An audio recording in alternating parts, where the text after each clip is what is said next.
एका 58 वर्षीय व्यक्तीचा स्मशानभूमीजवळ मंगळवारी सकाळी मृतदेह आढळून आला। मोहन दगू साळुंके वय 58 वर्षीय, राहणार दत्तनगर, वैजापूर असे घटनेतील मृत व्यक्तीचे नाव आहे। या घटनेबाबत मिळालेल्या प्राथमिक माहितीनुसार मंगळवारी सकाळी 7 वाजेच्या सुमारास मोहन साळुंके यांचा शहरातील स्मशानभूमीजवळ रस्त्याच्या कडेला एका खड्ड्यात मृतदेह आढळून आला।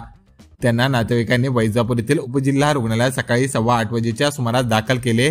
तेथे वैद्यकीय अधिकारी यांनी त्यांना तपासून मृत घोषित केले। घटनेची माहिती मिळताच वैजापूर पोलीस ठाण्याचे उपनिरीक्षक जाधव व हेड कॉन्स्टेबल कवडे यांनी तातडीने घटनास्थळी धाव घेत पंचनामा केला। हा घातपात असल्याचा संशय मृताच्या नातेवाईकांनी व्यक्त केला आहे। तर आपल्या वडिलांना शेतीच्या वादातून एकाने जीवे मारण्याची धमकी दिली होती, त्यानेच त्यांची हत्या केली असावी असा आरोप प्रसंगी मयत मोहन साळुंके यांची मुलगी अनिता रोठे यांनी केला आहे। याबाबत वैद्यकीय अधिकाऱ्यांशी संपर्क साधला असता मोहन साळुंके यांचा पाण्यात बुडून मृत्यू झाल्याची प्राथमिक माहिती वैद्यकीय अधिकाऱ्यांकडून प्राप्त झाली आहे। तर या प्रकरणात वैजापूर पोलिसात घटनेची नोंद करण्यात आली असून या प्रकरणाचा अधिक तपास वैजापूर पोलीस करीत आहेत।